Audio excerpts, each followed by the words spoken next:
berada sama-sama di malam hari ini. Kedengaran suaraku oke ya, Sisani ya? Oke, sebelum kita mulai, mungkin aku ingin berdoa sekali lagi ya. Mari kita tunduk kepala dan berdoa. Bapa kami yang bertata dalam kerajaan surga, Bapa kami yang mengendalikan kehidupan kami, Bapa kami yang ajaib, yang maha kuasa, maha pengasih dan maha penyayang. Terpujilah namamu sekali lagi ya Bapa, karena Engkau adalah Bapa yang baik ya Bapa. Bapa, terima kasih Engkau telah menyatukan kami kembali lagi di malam hari ini. Kiranya Roh Kudus-Mu bekerja di dalam hati kami masing-masing ya Bapa, terutama pada hamba-Mu. Kiranya Engkaulah yang berbicara lewat hamba-Mu ya Bapa. Kiranya Engkau juga yang berfirman lewat hamba-Mu, supaya kiranya apapun yang keluar dari mulut hamba-Mu ini betul-betul hanya berasal daripada-Mu, sehingga masing-masing kami di sini betul-betul bisa bertemu kembali dengan-Mu ya Bapa lewat firman-Mu. Terima kasih Bapa, karena hanya dalam nama Yesus kami berdoa dan mengucap syukur. Amin. Oke, dia malam hari ini seperti yang tadi sudah dijelaskan singkat oleh Sister Sania, kalau kita akan membahas mengenai Jesus encounter with the disciples on the sea. Jadinya ini waktu Yesus kembali, ini kan kita encounter series ya. Jadi bagaimana kita bertemu dengan Yesus, bagaimana kita bertemu dengan Yesus setiap hari ya dalam kehidupan kita. Dan juga nih firman Tuhan tuh sebenarnya selalu ada hubungannya ternyata dengan pertemuan dengan Yesus. Nah, ini aku juga amazed sih. Memang aku selalu amazed sih kalau belajar firman Tuhan ya. Bukan cuma baca ya teman-teman ya. Kalau misalnya kita belajar firman Tuhan, kita betul menggali, itu tuh benar-benar kita bisa mendapat suatu pencerahan yang baru lagi gitu loh. Dan memang kayak memang kan dibilang juga kalau firman itu kan untuk menegur siapa? Menegur kita ya. Ya, jadinya itu menegur saya lagi gitu loh. Kayak wow, aduh ampun deh, malu-maluin ya. Apalagi tadi kan video tadi juga ya, Sister Sani juga mention kita ini sebagai umat Kristen. Kristen tuh apa sih? Pengikut Kristus kan? Ya kan? Dan itu adalah apa? Murid-murid Yesus, which is disciples ya. Nah, ini kita akan bahas mengenai disciples ataupun murid-murid Yesus di cerita di malam hari ini. Oke, jadinya sharing saya di malam hari ini berasal dari buku Matius 14 ayat 22 sampai 33. Tapi ini teman-teman bisa ketemukan juga cerita yang sama paralelnya di Markus 6 ayat 45 sampai 52. Mungkin bisa di-share screen ya untuk yang Matius 14 ayat 22 sampai 33. Dan kemudian juga bisa kita lihat di Yohanes 6 ayat 16 sampai 21. Oke guys, oleh karena kita di sini aku sharing firman, jadi kita belajar Alkitab ya.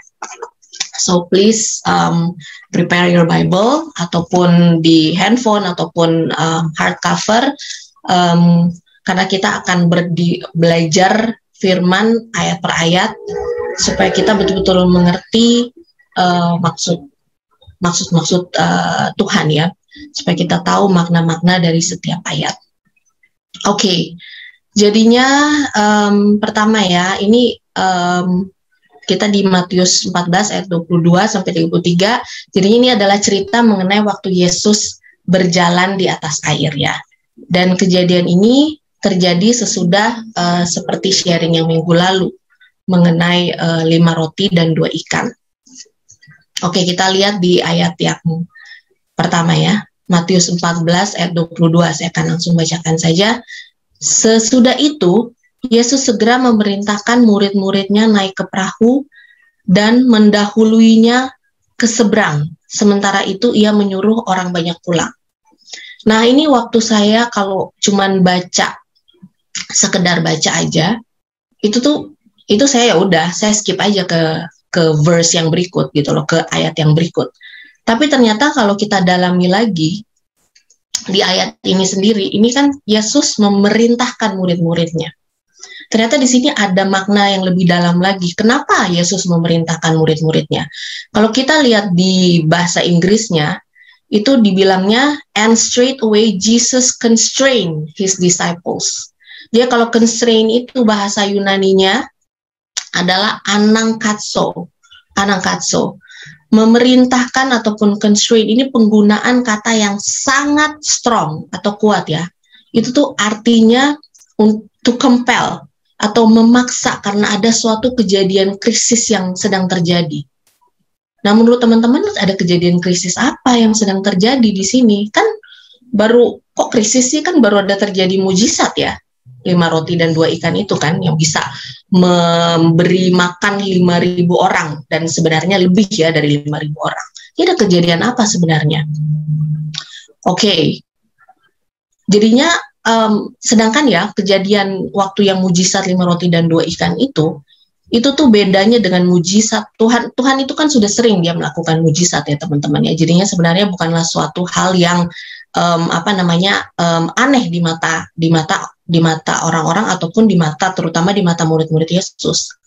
Tetapi kejadian mujizat 5 roti dan 2 ikan ini dia memang agak berbeda. Kenapa? Karena mujizat ini kalau kemarin-kemarin kan Tuhan menyembuhkan orang yang sakit, ya kan? Dan itu kan yang disembuhkan ya hanya orang itu aja, yang hanya orang yang sakit. Orang lain-lain yang melihat ya hanya menjadi saksi aja. Tapi di mujizat 5 roti dan 2 ikan ini, disinilah dimana semua orang bisa mendapat bagian dari berkatnya. Jadinya semua orang mendapatkan itu bagian dari 5 roti dan 2 ikan itu. Jadi semua orang tuh bisa merasakan mujizat yang sudah bukan hanya mendapatkan, merasakan, tapi mereka juga melihat ya. Dan baru kali ini gitu loh. Sampai itu tuh membuat beberapa orang yang ada di kerumunan ini akhirnya membuat suatu rencana. Nah, rencana apa itu nanti kita akan lihat di ayat-ayat berikutnya. Oke. Nah, kemudian kalau kita lihat kembali ya, ini kan paralel ya di Yohanes 6 ayat 14 sampai 15, mungkin ada yang bisa tolong buka Yohanes 6 ayat 14 sampai 15.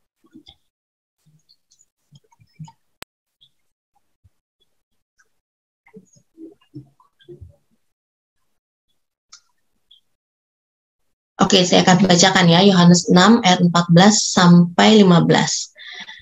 Ketika orang-orang itu melihat mujizat yang telah diadakannya, mereka berkata, "Dia ini adalah benar-benar nabi yang akan datang ke dalam dunia."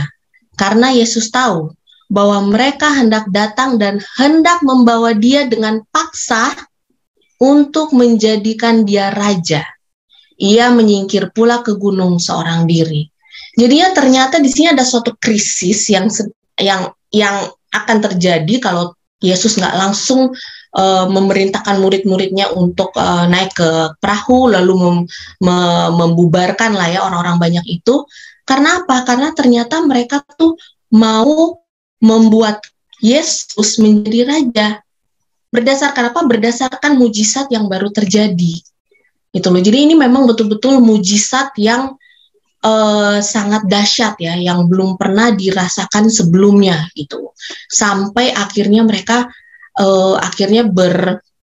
orang-orang yang hadir di sini kan pasti ada imam-imam dan penghulu-penghulu ya teman-teman ya. Dan mereka itu sudah berunding ya bersama-sama dengan murid-murid Yesus. Mereka tuh wah udah bagai macam-macam ide nih ya, wow udah mau bikin ini, wah berarti nih Yesus ini dialah yang akan menjadi raja, dialah yang akan menyelamatkan kita karena dia punya kuasa, dialah yang akan menghancurkan kerajaan Roma dan yang akan menjadi raja di atas dunia ini dan sebagainya. Sedangkan itu bukan rencana Yesus dan itu bukan misi Yesus. Apakah itu rencana ataupun niat yang baik? Ya niat yang baik sih sebenarnya untuk menjadikan Yesus menjadi raja. Cuman masalahnya itu adalah bukan rencana Tuhan. Itu bukan misi Yesus. Nah ini sering juga terjadi sama kita ya teman-teman ya. Terutama kita yang sering melakukan pelayanan atau melakukan pekerjaan Yesus ya. Katanya melakukan pekerjaan Yesus ya. Tapi kita melakukannya tidak sesuai dengan misi itu sendiri.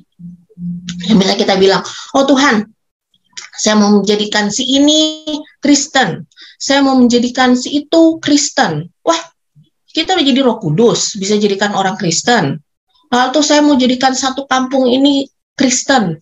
Wah, memangnya kita udah tahu isi hati dari satu kampung itu? Apakah Tuhan sudah bekerja di kampung itu sehingga kita bisa menjadikan mereka Kristen? Kita kan nggak tahu apa-apa ya, guys ya. Tapi kadang-kadang kita sering sekali berandai-andai, mempunyai ide ini, ide itu, ya. Ini yang apa namanya? Ada murid-murid Yesus lagi, gitu loh, yang ikut-ikutan gitu loh, untuk membuat rencana ini. Padahal murid-murid Yesus itu selalu bersama dengan Yesus ya. Tapi mereka juga tetap mempunyai suatu keinginan untuk, yaitu karena mungkin mereka juga sudah melalui banyak hal ya, banyak kejadian-kejadian, banyak kesusahan juga, ya sama seperti kita, ya kan? Kita juga banyak sudah melalui banyak kesusahan dalam kehidupan kita sehari-hari, belum lagi yang kemarin-kemarin, ya kan? Belum lagi disakitin hati sama ini, sama itu. Jadinya kayaknya kalau ada sesuatu yang bagus gitu kan, kayaknya aduh, udah yang paling benar nih, kita harus melakukan ini, tanpa kita mungkin berkonsultasi dulu dengan Tuhan. Apakah murid-murid Yesus sebelum mereka berencana ini dengan imam-imam dan penghulu-penghulu yang lain, apakah mereka sudah berkonsultasi dengan Tuhan? Apakah mereka sudah bertanya dengan Tuhan, Tuhan, BTW mereka ini nih mau menjadikan dirimu sebagai raja, kamu setuju nggak? Ada nggak mereka konsultasi? Aku rasa tidak. Makanya Tuhan langsung dibilang di sini, di ayat tadi 22 ya, constrain, dia memerintahkan, karena dia tahu ini udah ada satu hal yang mereka sedang mau merencanakan yang tidak sesuai dengan kehendak Tuhan. Oke, sekarang kita lihat di ayat berikut, Matius 14 ayat 23. Matius 14 ayat 23. Oke. Dan setelah orang banyak itu disuruhnya pulang, Yesus naik ke atas bukit untuk berdoa seorang diri. Ketika hari sudah malam, ia sendirian di situ. Oke. Jadinya waktu di sini Yesus sudah dia suruh orang-orang pulang, ya muridnya kan lagi naik perahu tuh ya. Nah, jadinya nih Yesus naik ke atas gunung. Apa yang dia lakukan di atas gunung? Apakah dia take a break? Apakah dia beristirahat? Atau dia pikir juga udahlah, biarin aja, itu kan orang-orang udah terpisah nih, orang-orang dari murid-murid, ya kan, murid-murid ada di perahu, udahlah biarinlah dia. Saya mau take break dulu, saya mau istirahat dulu, gitu kan, atau saya mau vacation dulu, biar tinggalin dulu lah beberapa hari. Apakah itu yang dia lakukan? No. Tapi apa yang dilakukan? Dia justru berdoa. Nah, apa yang menurut teman-teman dia lakukan? Apa kira-kira yang dia doakan, maksud saya? Apakah dia mendoakan murid-muridnya? Saya yakin dia mendoakan murid-muridnya. Saya yakin juga dia mendoakan orang-orang banyak yang baru saja berpisah dengannya. Saya yakin juga dia pasti minta kuasa dan hikmat dari Bapaknya. Dan sebenarnya itu adalah doa-doa yang seharusnya kita lakukan. Adalah mendoakan teman-teman kita, apalagi kalau kita tahu teman-teman kita ataupun saudara-saudara kita ada yang sedang hilang, ataupun yang sedang mengambil jalan yang tidak benar. Justru kita harus mendoakan mereka. Bukannya kita mendoakan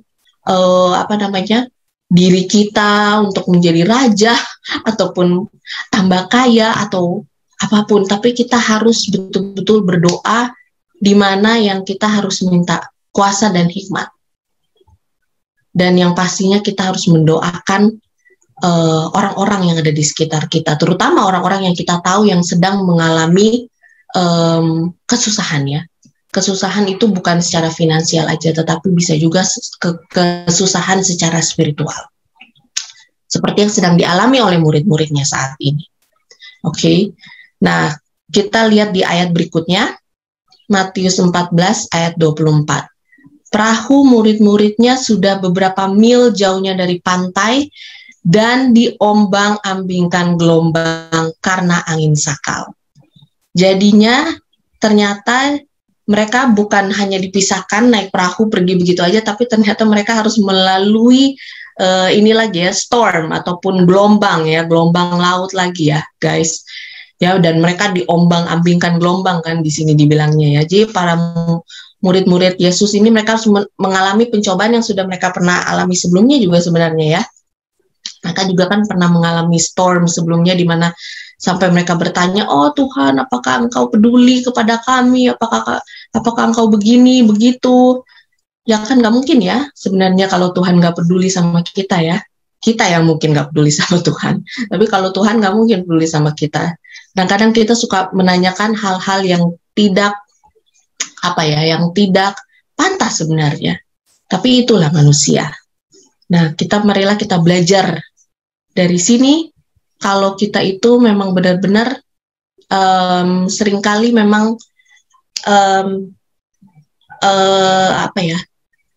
karena kita tidak bisa menangkap ini dari Tuhan, maksud dari Tuhan, seringkali akhirnya kita berpikir dengan pikiran kita sendiri. Sehingga kita akhirnya bertanya, oh kenapa ini terjadi? Kenapa itu terjadi? Tapi kadang-kadang kita harus tahu bahwa inilah cara Tuhan mengalihkan pemikiran ataupun niat mereka yang salah. Niat mereka kan untuk menjadikan Yesus Raja. Nah, inilah caranya Tuhan mengalihkan pemikiran mereka dengan membiarkan mereka melalui another storm, melalui gelombang kehidupan lagi. Jadinya seringkali juga ya, aku juga berpikir, oh, jadinya mungkin kenapa aku kalau lagi mengalami gelombang kehidupan, oh ya sebenarnya Tuhan itu memang sedang mengalihkan pemikiran aku dari masalah-masalah utama yang ada di kehidupan aku nih, yang wow, kayaknya aku nggak bisa laluin gitu loh. Dan memang aku tidak bisa laluin sih kalau tanpa Tuhan ya, gitu loh. Nah, itulah caranya Tuhan juga sebenarnya bekerja di dalam hidup kita. Kalau misalnya kita terus, makanya aku pikir kalau kita terus-menerus salah fokus ya, gagal fokus ya, pasti kita nanti akan harus melalui kembali lagi gelombang-gelombang kehidupan yang seharusnya mungkin tidak harus kita laluin kalau kita tidak salah fokus, ya kan?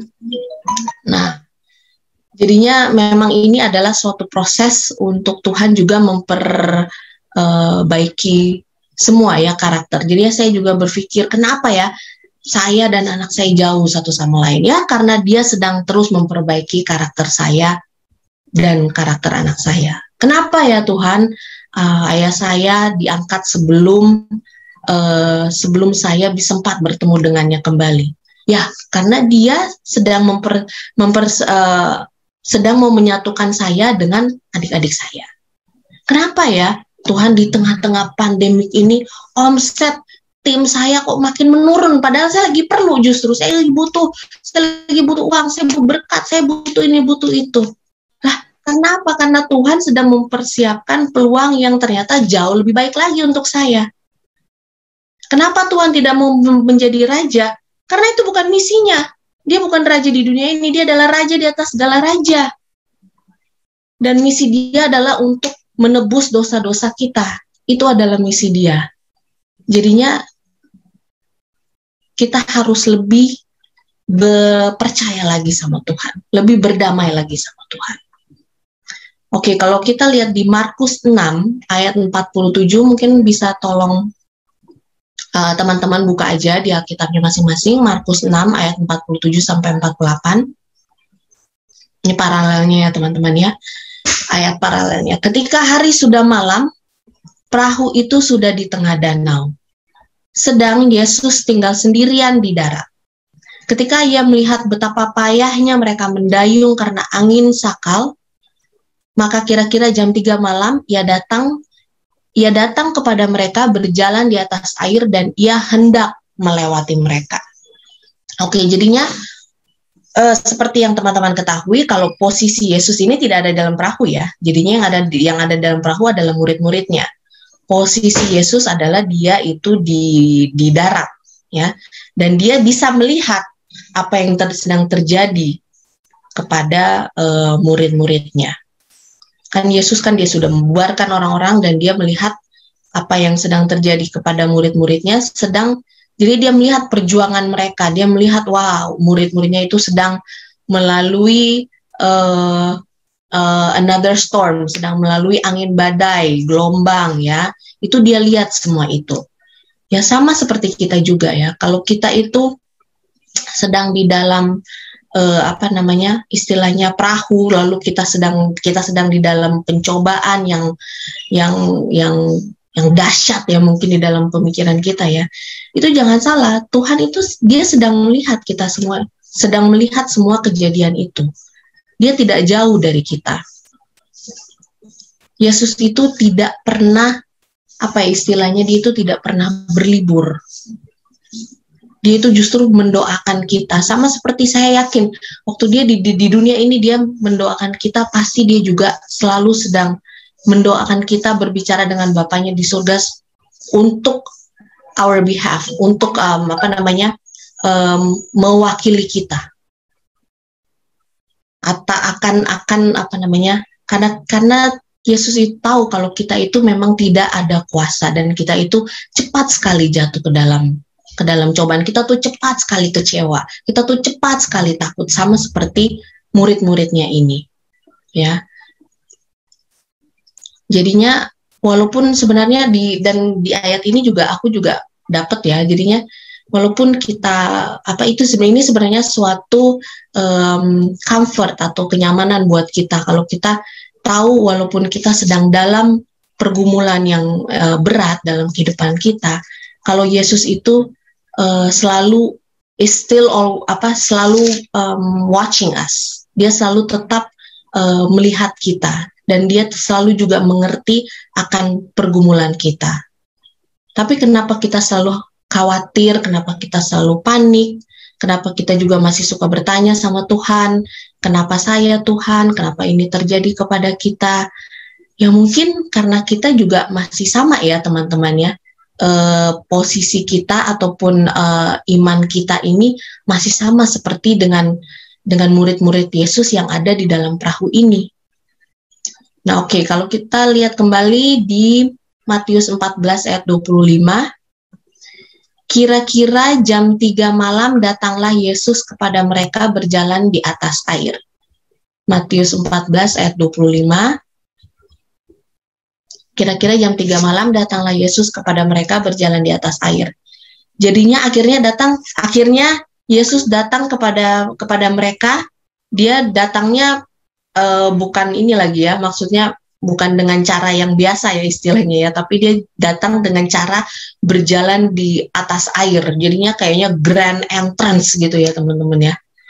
Kebayang nggak sih kalau kita lagi main-main nih sama-sama, misalnya lagi ke Danau Toba naik perahu, tiba-tiba terus aku menghilang, tiba-tiba aku datang jalan di atas air, kan pasti kan kayaknya dahsyat banget nggak sih, kayak wow gitu kan, wow si Tasil bisa jalan di atas air. Nah sama juga dengan murid-muridnya ya, jadinya mereka ini sudah berada cukup lama sebenarnya berada di dalam perahu ini. Kebayangkan Tuhan itu, dia itu sempat berdoa, dia sempat naik gunung dulu, dia berdoa, berarti kan nggak mungkin cepet dong ya, itu naik gunung loh dibilangnya, dan dia berdoa juga pasti lama. Jadi murid-muridnya ini, mereka ini di dalam perahu ini sudah cukup lama, dan sudah cukup lama juga mereka harus mengalami terombang-ambing di atas laut. Jadi mereka udah cukup. Jadi mereka yang tadinya mungkin pertama-tama ngedumel-dumel, marah-marah sama Tuhan, sampai akhirnya mereka takut karena harus berjuang untuk hidup mereka, ya kan? Karena kalau enggak kan mereka bisa tenggelam, bisa kebalik kapalnya. Jadi mereka tetap harus berjuang. Jadinya begitu mereka melihat Yesus ya, sampai mereka sadar, barulah Yesus datang menghampiri mereka lagi. Dan waktu mereka sadar dan siap untuk merendahkan hati mereka, baru akhirnya Yesus masuk lagi ke dalam hati mereka. Barulah Yesus menghampiri mereka lagi ke perahu bukan menghampiri lagi ya, barulah akhirnya Yesus menghampiri mereka ke perahu mereka. Karena Yesus tahu mereka membutuhkan waktu, ya. Karena kan sebelumnya mereka masih dalam posisi yang marah-marah, kecewa, kenapa Yesus tidak mau jadi raja, kenapa kita ada di perahu ini, terus kenapa sekarang kita harus melalui gelombang ini lagi, diombang-ambing angin ribut, kenapa harus begini, kenapa harus begitu. Nah, makanya Yesus memberikan mereka waktu untuk untuk berpikir juga, dan akhirnya mengalami juga ya gelombang kehidupan yang lain.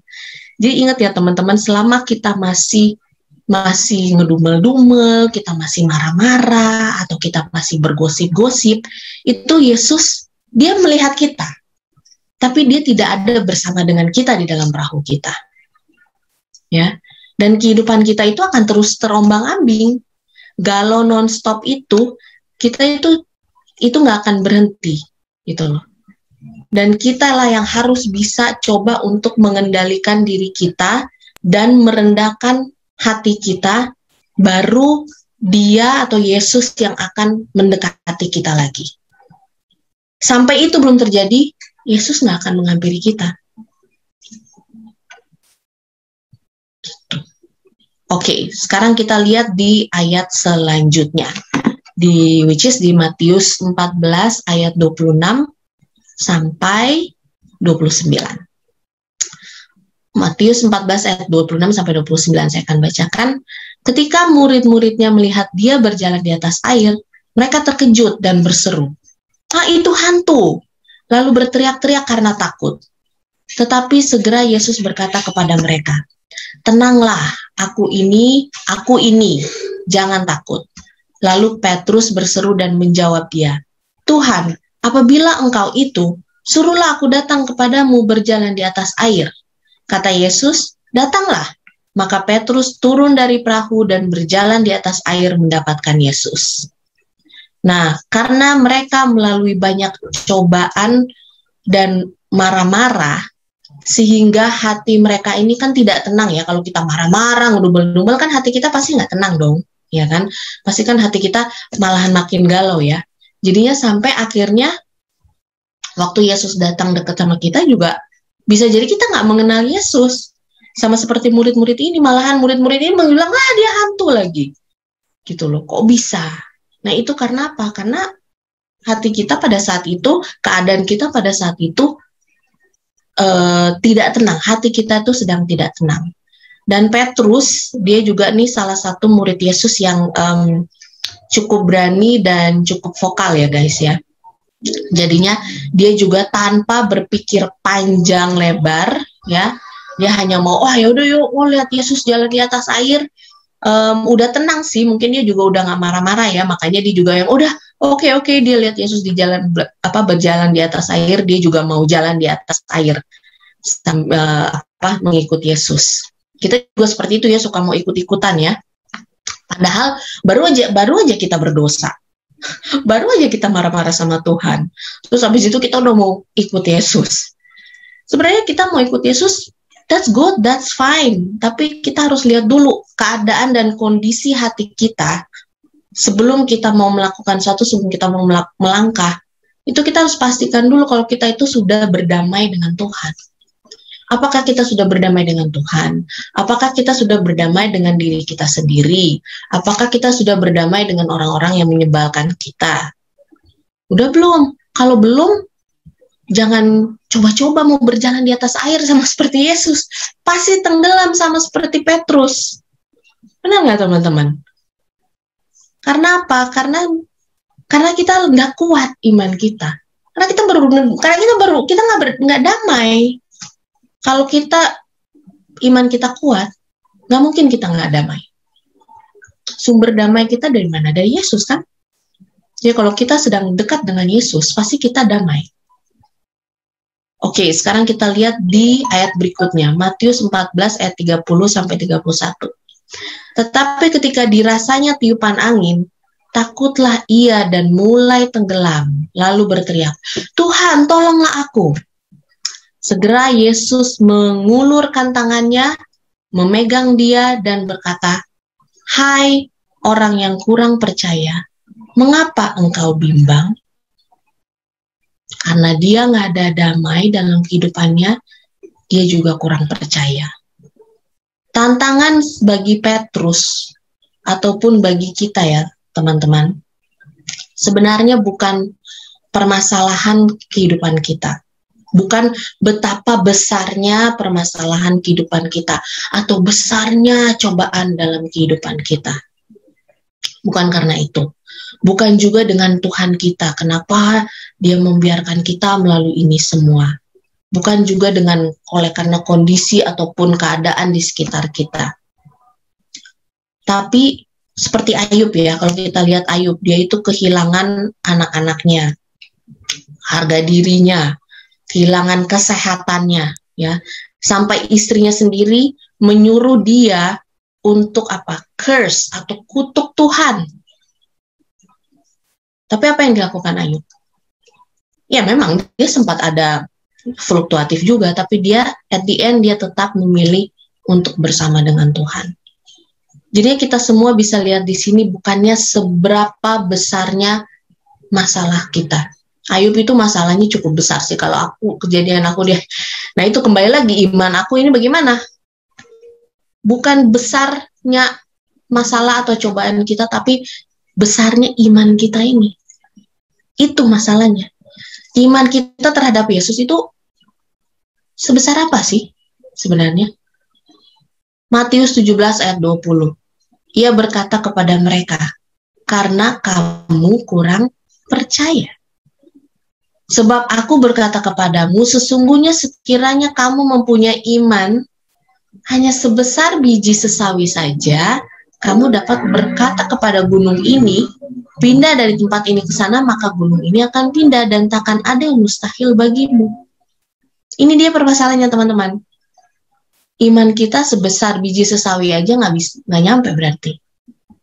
Iman Petrus saat itu sebesar biji sesawi aja tidak sampai. Dan teman-teman tahu kan, andaikan saya bisa ini ya, share screen, biji sawi itu kecil banget teman-teman. Jadinya kalau iman kita tidak nyampe biji sesawi, itu memang menyedihkan sih. Bisa share itu, sis. Oh ya, no, gue yang nggak bisa, sorry. Next time ya teman-teman, ya minggu depan deh aku share betapa besarnya biji sesawi itu seperti apa. Itu kecil banget. Jadi kalau iman kita tidak sebesar biji sesawi, itu cukup menyedihkan. Dan itulah yang terjadi kepada Petrus saat itu. Itulah yang membuat dia tenggelam. Bukan ombak yang membuat dia tenggelam, bukan angin ribut yang membuat dia tenggelam, bukan cobaan-cobaan hidup dalam kehidupan kita yang membuat kita tenggelam, bukan pandemik ini yang membuat kita tenggelam, tapi yang membuat kita tenggelam adalah iman kita.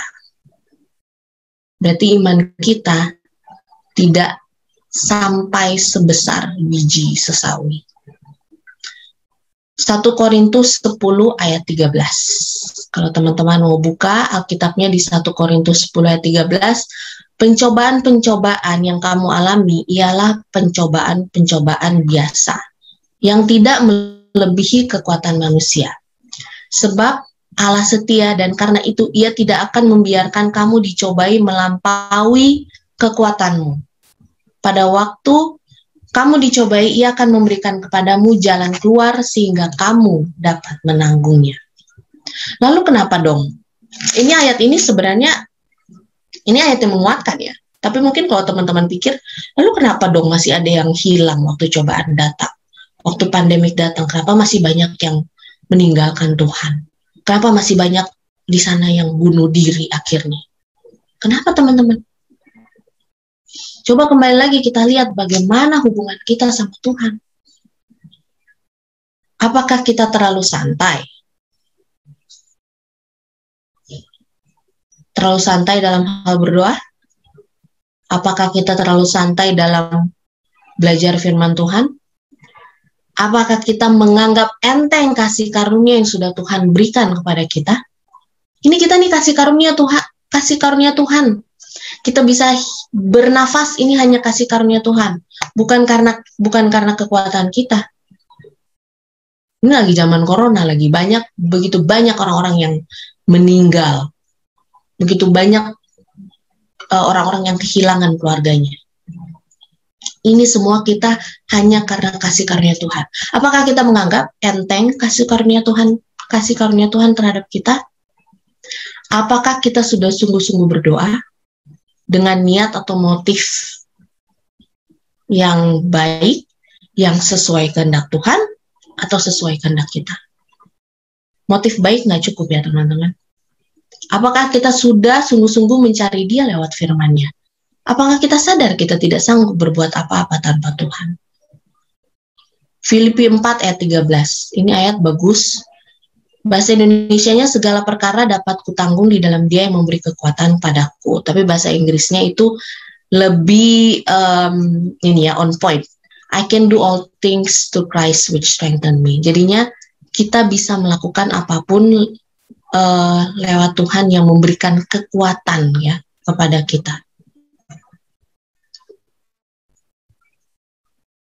Jadi kita hanya bisa memperoleh kekuatan itu, kuasa itu, jika kita punya hubungan yang kuat dengan Tuhan. Kita hanya bisa mempunyai iman sebesar biji sesawi saja kalau kita mempunyai hubungan yang dekat dengan Tuhan.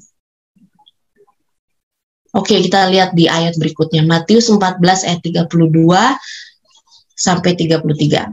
Kita kembali lagi ke Matius 14 ya, teman-teman. Matius 14 ayat 32 sampai 33.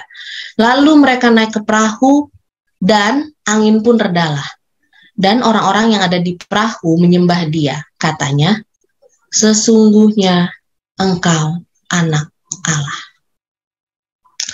Jadinya mereka semua telah salah mengerti Tuhan, terutama akan misinya. Jadi sampai Tuhan harus kembali lagi, membuktikan lagi kepada semua murid-muridnya, siapa Dia. Kalau kita lihat ayat paralelnya di Markus 6 ayat 51 sampai 52. Markus 6 ayat 51 sampai 52 saya akan bacakan. Lalu ia naik ke perahu, mendapatkan mereka dan angin pun redalah. Mereka sangat tercengang dan bingung. Sebab sesudah peristiwa roti itu mereka belum juga mengerti dan hati mereka tetap degil. My goodness, can you guys imagine? Apakah kalian kepikir nggak sih teman-teman? Ini Yesus baru saja menunjukkan mujizat yang dahsyat. 5 roti 2. Bagaimana coba 5 roti 2 ikan bisa memberi makan 5.000? Nggak pernah ada mujizat yang seperti itu terjadi lagi sesudah mujizat ini. Nggak ada yang bisa melakukan ini. Pesulap-pesulap manapun, saya nggak pernah dengar ada pesulap-pesulap ataupun dukun-dukun hebat di dunia ini yang pernah bisa melakukan mujizat ini. Nggak ada yang pernah. Nggak ada yang bisa.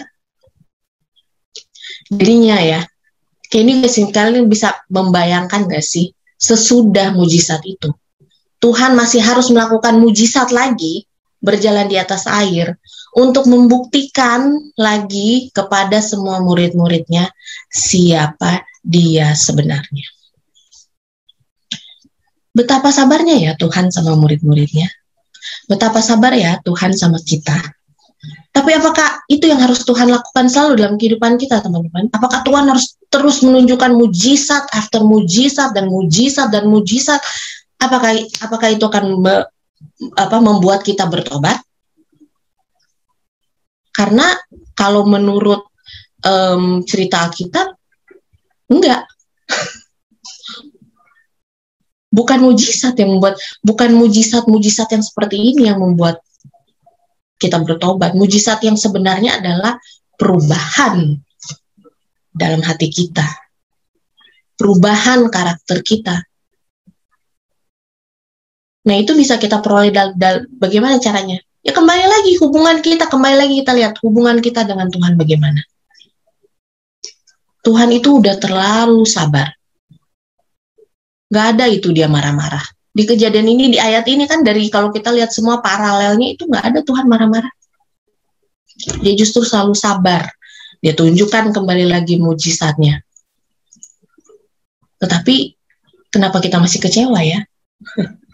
Yakobus 1 ayat 8. Sebab orang yang mendua hati tidak akan tenang dalam hidupnya. Kita lihat lagi kembali hati kita, teman-teman. Apakah hati kita mendua? Karena kalau memang hati kita mendua, maka kita tidak akan tenang.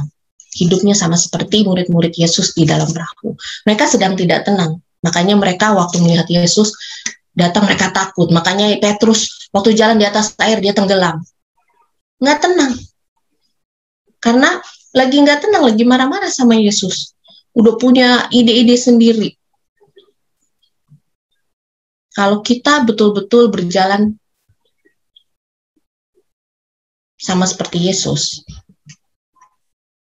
itu udah pasti hidup kita tenang sama seperti Yesus juga. Yesus sudah tahu kalau dia harus mati di kayu salib untuk menebus dosa-dosa kita, ya kan? Yesus juga sudah tahu kalau dia akan meninggalkan murid-muridnya, karena mereka akan makanya dia mendoakan mereka. Karena apa? Karena mereka akan mendapatkan ujian yang sangat berat. Tapi apakah murid-muridnya tahu? No, mereka nggak tahu itu. Sama juga dengan kita ya teman-teman semua. Jadinya masih ada banyak hal yang kita belum tahu dalam rencana Tuhan. Tapi kita harus percaya. Dengan apa? Dengan melatih iman kita. Hubungan kita sama Tuhan ini harus kita benerin. Jadinya, dan ini kemenangan yang seperti ini hanya bisa kita dapatkan dengan pengalaman yang konsisten, moment by moment experience. Itu caranya kita membangun iman kita untuk lebih kuat, supaya waktu cobaan atau kita sedang terombang-ambing dengan kegalauan hidup kita atau tantangan hidup kita, itu kita tidak akan cepat tenggelam. Kita tidak akan cepat kecewa, apalagi kita hilang atau kita jauh dari Tuhan. Itu harus kita latih, teman-teman. Nah, sekarang mungkin pertanyaan yang mungkin nanti boleh kita, ini aku share di ini ya, di chat ya. Nanti boleh kita bahas di breakout room. Oke.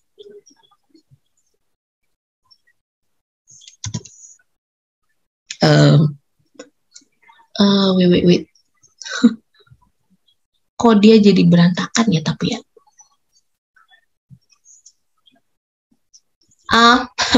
Kalian bisa lihat kan? Tapi itu ada 3 ya, yang mungkin bisa nanti di ya, nomor 1, apakah kita sudah betul-betul dekat dengan Tuhan sampai kita bisa selalu tenang seperti Yesus waktu dia sedang dianiaya dan dipermalukan? Apakah iman kita masih fluktuatif? Apakah kita sudah tahu apa yang sebenarnya kita harus rubah dalam kehidupan kita? Mungkin kalau kita belum tahu, itu yang harus kita doakan nanti. Kan kita mau ke breakout room ya teman-teman abis ini. Jadinya teman-teman, semoga firman kita di malam hari ini bisa mengingatkan kita ya, bagaimana hubungan kita ini dengan Tuhan. Apakah kita benar-benar sudah dekat dengan Tuhan sehingga kita jangan, ini kan udah Tuhan istilahnya udah kasih contoh ya, cerita ini ya.